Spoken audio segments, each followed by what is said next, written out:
Hello, everyone. Welcome back, and thanks for joining us today.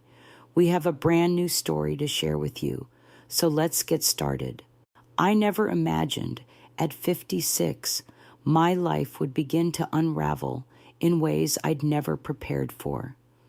Marriage to James had always been the bedrock of my existence, steady, comfortable, and filled with quiet affection. Our evenings typically passed gently.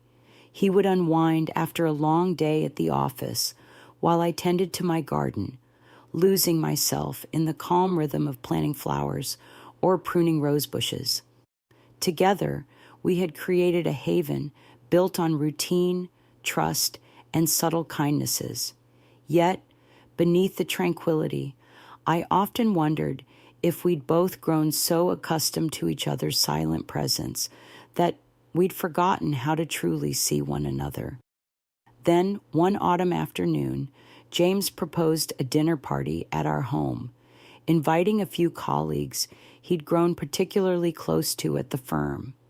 His face lit up with enthusiasm, clearly eager to blend his professional life with our personal one. Though I felt an inexplicable unease, I swallowed my hesitation, reminding myself that these events were part of supporting him. I wanted to meet these coworkers he spoke highly of, especially Ethan, a newer member of the team whose name often came up at our dinner table, described as bright, charismatic, and promising.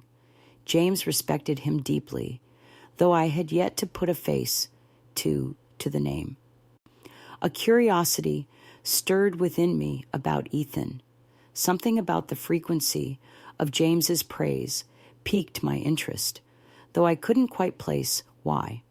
On the evening of the party, I arranged our home meticulously, candles casting a warm glow, the comforting aroma of herbs from the roast filling the house. As guests trickled in, laughter and cheerful conversations quickly filled the air, easing my nerves. Still, I felt a lingering tension, an intuitive tightening in my chest as I waited for Ethan's arrival. He came later than the others, his entrance subtle yet impossible to miss. Ethan stood taller than I had imagined, his confidence radiating effortlessly from him. His eyes immediately found mine, piercing and intense, lingering just a moment too long as James made introductions. My pulse quickened inexplicably under his gaze. A sudden wave of discomfort rushed over me, an instinctive reaction that puzzled and unsettled me. As the evening progressed, I felt Ethan's presence keenly, his laughter infectious, yet strangely unsettling. Each glance in my direction felt heavier than the last. Each casual touch on my arm lingered longer, awakening a sense of anxiety I hadn't felt in years. Amid the pleasant conversations, a dark tension quietly grew, unspoken but undeniably present. As I moved through the room fulfilling my role as hostess, I couldn't shake the sense of dread that had settled over me. Little did I know, this unsettling evening was only the beginning of a storm that would soon challenge everything I thought I knew about trust, boundaries, and the limits of my marriage. In the days following the dinner party, I found myself plagued by an unease I couldn't easily dismiss. I repeatedly convinced myself it was all in my imagination, an exaggeration born from the stress of hosting. But no matter how hard I tried to forget, Ethan's intense gaze and unsettling familiarity haunted me, weaving itself uncomfortably into my thoughts. My home, once a place of warmth and refuge, now felt oddly unfamiliar, as if the peaceful fabric of my life had begun to fray around the edges. James, oblivious to my internal turmoil, chatted cheerfully about work, repeatedly mentioning Ethan's name with genuine admiration, unaware how each mention tightened an invisible knot in my chest. One evening, while James was late at work, my phone buzzed, startling me from my distracted thoughts. My breath halted when I saw Ethan's name illuminate the screen, a message that read, "It was wonderful meeting you, Laura. You left quite the impression. I'd love to continue our conversation sometime." My pulse quickened, anxiety gripping me as my fingers trembled. What exactly did he mean by that? It seemed innocuous, even polite, yet something about the phrasing, the timing, felt deliberate and unsettling. I hesitated, my thumb hovering uncertainly over the screen, heart racing with conflicted emotions. Finally, swallowing my apprehension, I typed a cautious response. "Thank you, Ethan, but I'm not sure I understand. Let's keep our relationship strictly professional." My message, firm yet polite, was meant to draw a boundary, to reclaim control. His reply came instantly, chilling in its subtle confidence. "Of course, Laura. I completely understand your position, but boundaries can be so limiting, can't they?" The hidden implication sent a shiver down my spine. This was no misunderstanding. Ethan knew exactly what he was doing. Suddenly, our brief interactions at the party took on a sinister meaning. My mind raced with questions, confusion, and a growing sense of vulnerability. How would I tell James without sounding paranoid? Would he believe me, or would he dismiss my fears as unfounded insecurities? That evening, when James finally returned home, he found me quiet and withdrawn, consumed by my own anxious thoughts. He paused, noticing my distant gaze. "Everything all right?" he asked, his voice gentle, filled with genuine concern. I opened my mouth to speak, but the words caught in my throat. Would sharing this alter the trust between us, forever changing how he saw me? Or worse, would confronting this dark truth threaten the life we'd built together? Torn between protecting him from unnecessary worry and needing his reassurance, I took a deep breath, my heart pounding, uncertain of the consequences my revelation might bring. Over the next few days, my anxiety grew sharper, overshadowing even the smallest moments of joy. Ethan's message replayed endlessly in my mind, each word laden with unsettling intentions.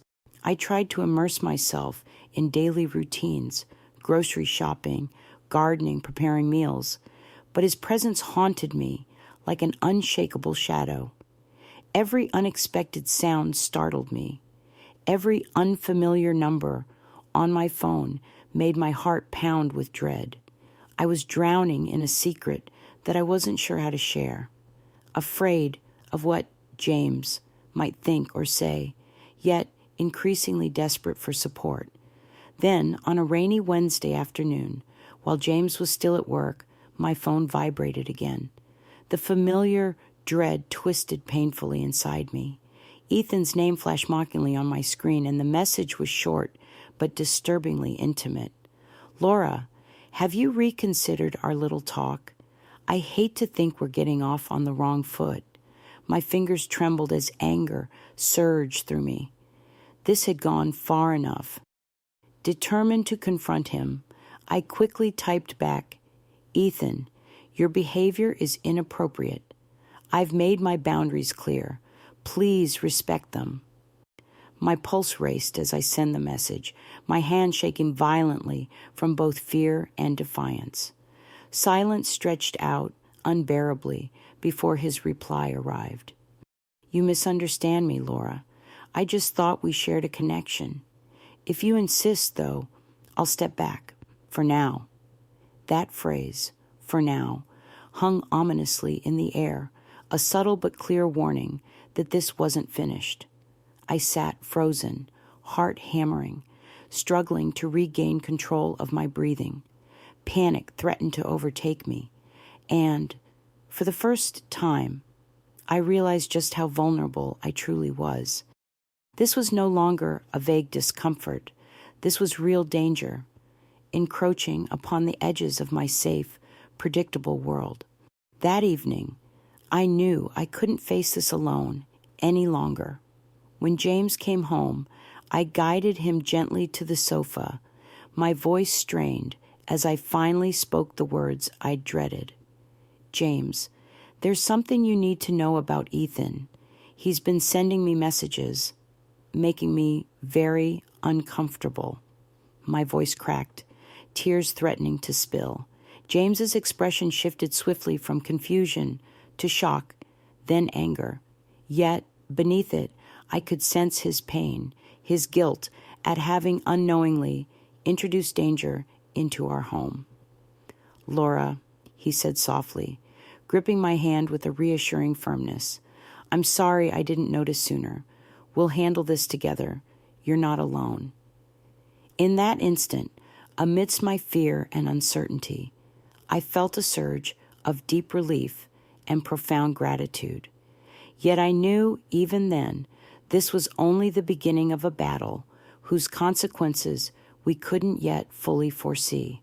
In the days following my confession to James, tension settled thickly over our once peaceful home. James, who had always been calm and rational, now wore a hardened expression, his eyes clouded with a quiet rage I'd never witnessed before. Each night, I watched him pace the floor, his silent intensity filling the room. I could see him battling his protective instincts, torn between confronting Ethan directly or handling things through the channels of workplace protocol. My guilt deepened, knowing this chaos was sparked because I hadn't spoken sooner. Despite his reassurances, the shadow of blame crept into my heart, gnawing at the edges of my peace.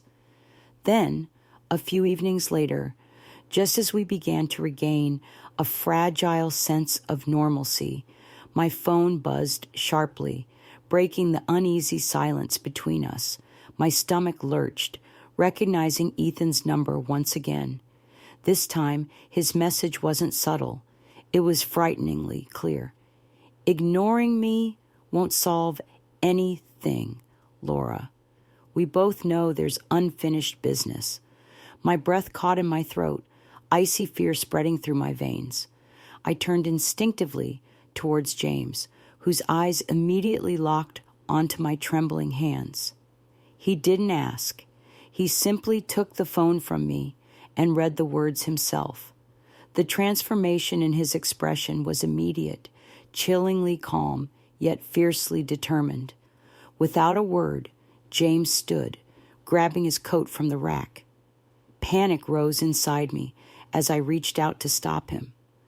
Please, I begged, voice shaking. Don't do something you'll regret. He's trying to provoke us. Don't let him win. James hesitated, tension radiating from his clenched fists. His gaze softened briefly, filled with pain, helplessness, and a deep yearning to protect the life we'd built together. Laura, I can't just sit here and watch him torment you, he whispered, voice strained. This has to end. As we stood in that anguished silence, our front doorbell suddenly pierced the tension, ringing sharply into the night. My heart nearly stopped. Who would come here now, at this hour? James moved swiftly, positioning himself protectively between me and the door. With slow caution, he opened it, revealing Ethan standing confidently on our porch, wearing a dangerous smile. His presence felt invasive, brazen, and deeply threatening. Ethan's eyes flicked past James, locking onto mine with chilling intensity. Laura, he drawled, ignoring James completely. I thought we could clear up this misunderstanding face to face. The words hung heavy in the night air, suffocating me. James's posture tightened, ready for confrontation, and my breath came in shallow gasps, every instinct screaming to flee from the nightmare unfolding right on our doorstep. The silence that settled over the three of us was electric, heavy with tension and barely restrained anger. Ethan stood motionless, his smug confidence unwavering, as James positioned himself firmly in the doorway, a living barrier between us. My heart thundered in my chest as I took a cautious step forward, desperate to defuse the situation before it exploded beyond control. "Ethan," I forced out, my voice trembling despite my efforts to sound steady. "You need to leave. You've crossed too many lines." His eyes narrowed slightly, amusement flickering across his expression, as if enjoying the spectacle he'd created. "Lines?" he echoed mockingly. "You know exactly what I'm talking about, Laura. Pretending you didn't feel it doesn't erase it."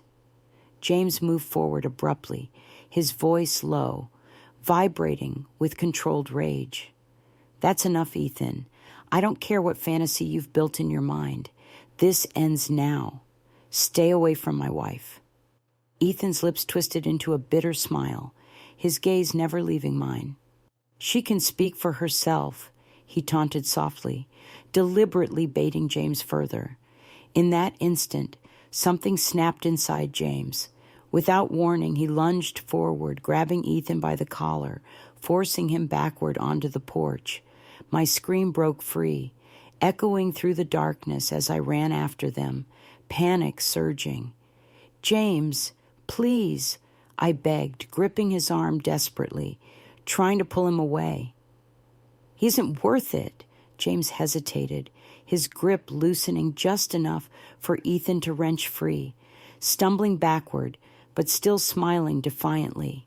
He straightened his jacket, eyes glittering with satisfaction. "Careful, James.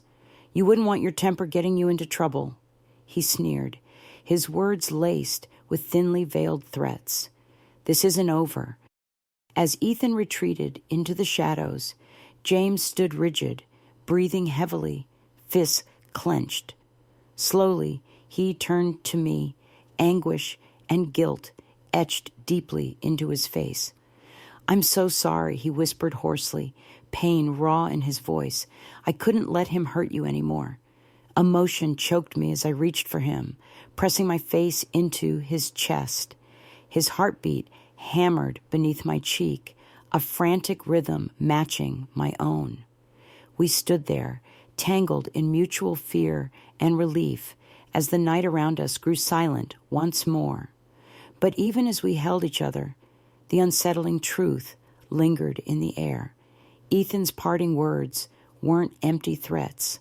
Deep down, we both knew this confrontation had set in motion something we couldn't easily stop. Ethan wouldn't simply walk away, and the security we'd always felt in our home was shattered. Holding James tightly, I felt a cold dread creep into my bones, wondering anxiously what Ethan planned next, and whether our marriage could withstand the storm he'd unleashed. In the days following Ethan's chilling departure, an oppressive silence descended upon our home. James and I moved through the motions, speaking little, each lost in the tangle of our own thoughts. We tried desperately to reclaim normalcy, but Ethan's presence seemed to linger, poisoning even the smallest moments. Every creak of the floorboards, every rustle outside the window sent shivers crawling up my spine. Sleep became elusive, each night spent lying awake, straining to hear any sign of intrusion.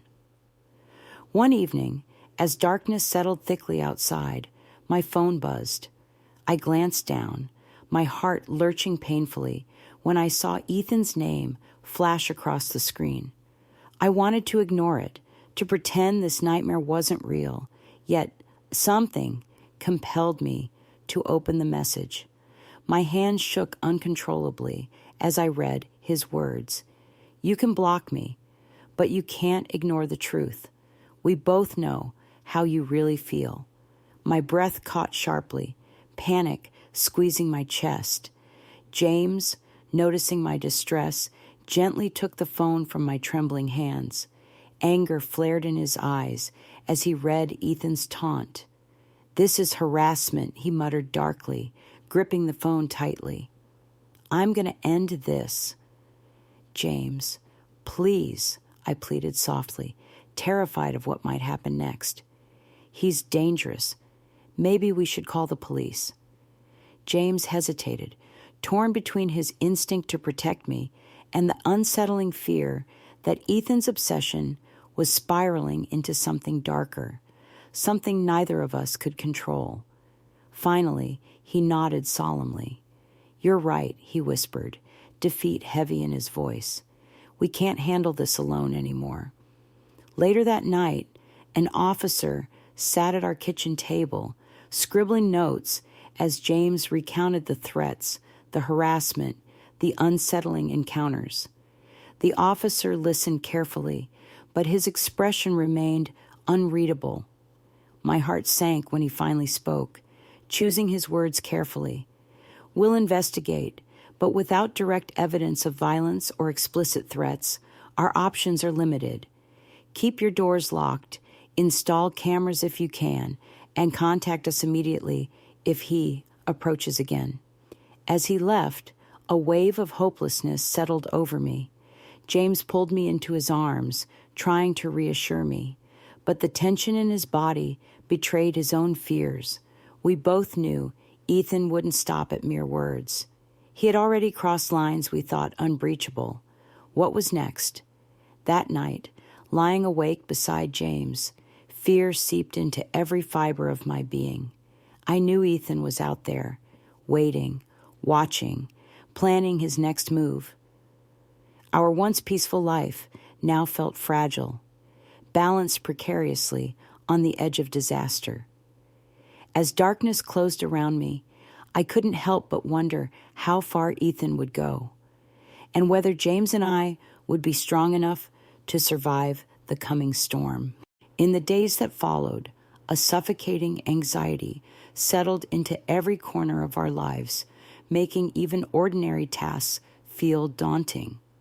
James installed security cameras and reinforced the doors, but neither locks nor lenses could shield us from the unseen threat that Ethan had become.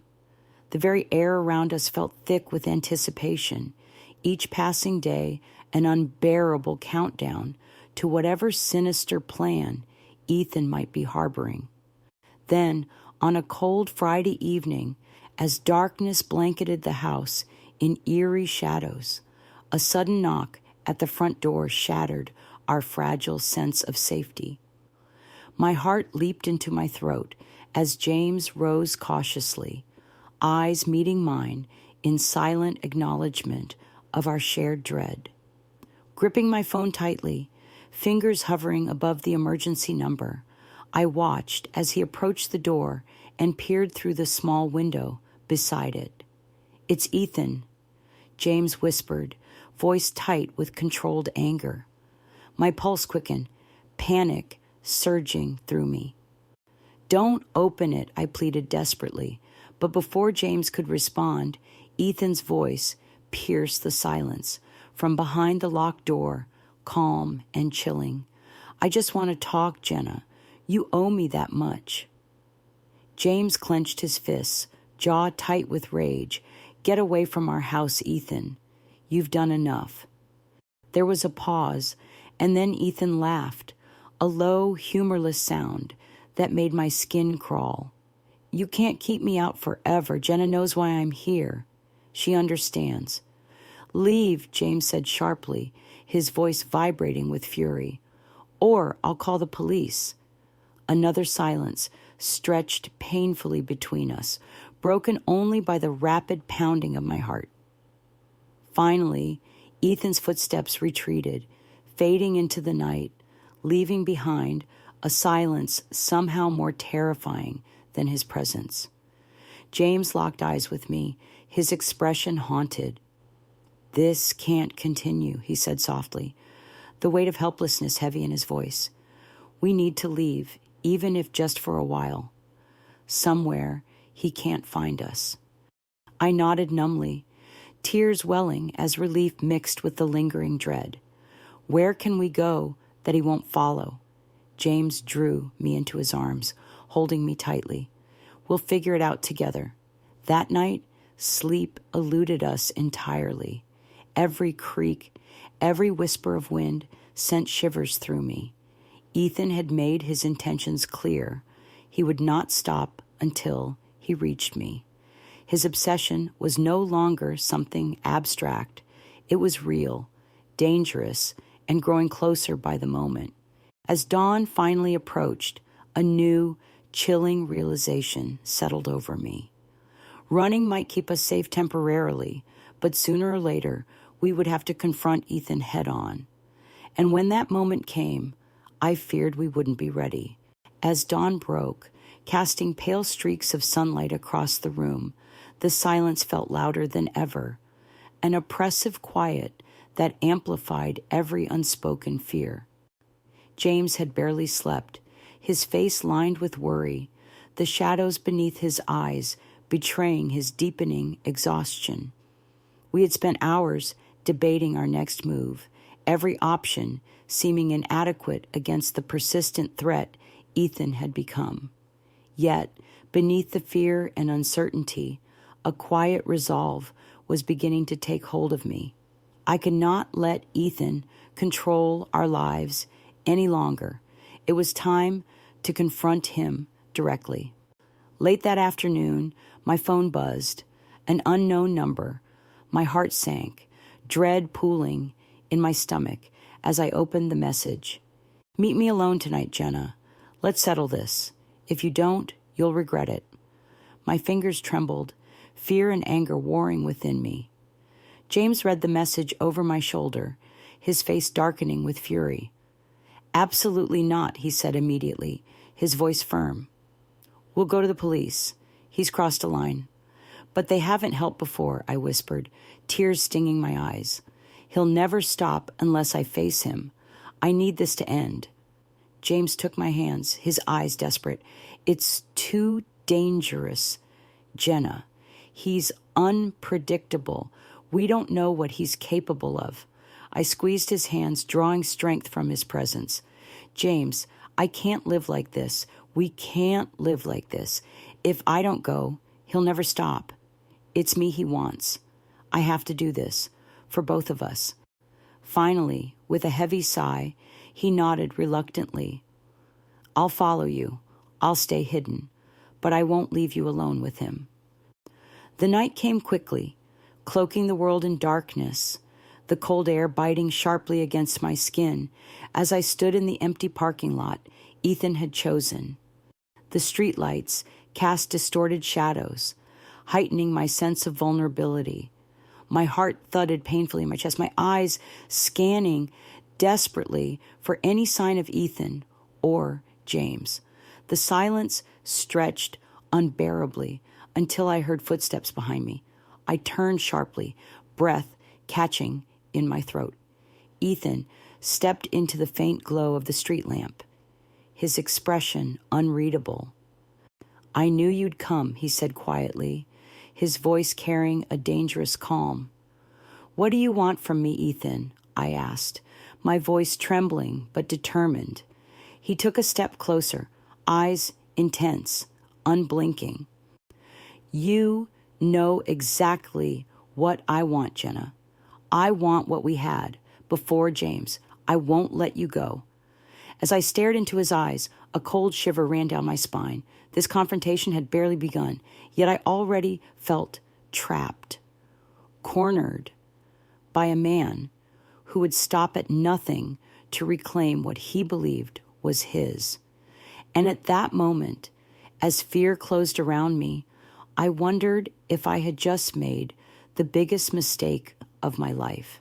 Life often tests us in ways we never expect, just like the journey we've witnessed in this emotional story. Through moments of confusion, betrayal, and personal awakening, our main character reminds us of an important truth. Facing difficult decisions with courage and honesty can lead to remarkable personal growth. Sometimes Standing at a crossroads means taking a path that terrifies us, yet holds the potential to transform our lives. Have you ever found yourself in a similar situation? How did you navigate the complexities of trust and self-discovery? Share your experiences and insights in the comments below. Your stories can inspire and help others facing their own challenges. If this story touched your heart or resonated with your own experiences, please like this video and remember to subscribe to Heartfelt Tales Reddit for more gripping stories that explore the profound and authentic moments of life. Be sure to hit the notification bell so you won't miss the next captivating chapter. Your support means everything, and together we'll continue exploring the beautifully complicated journey of life, one heartfelt tale at a time. See you soon.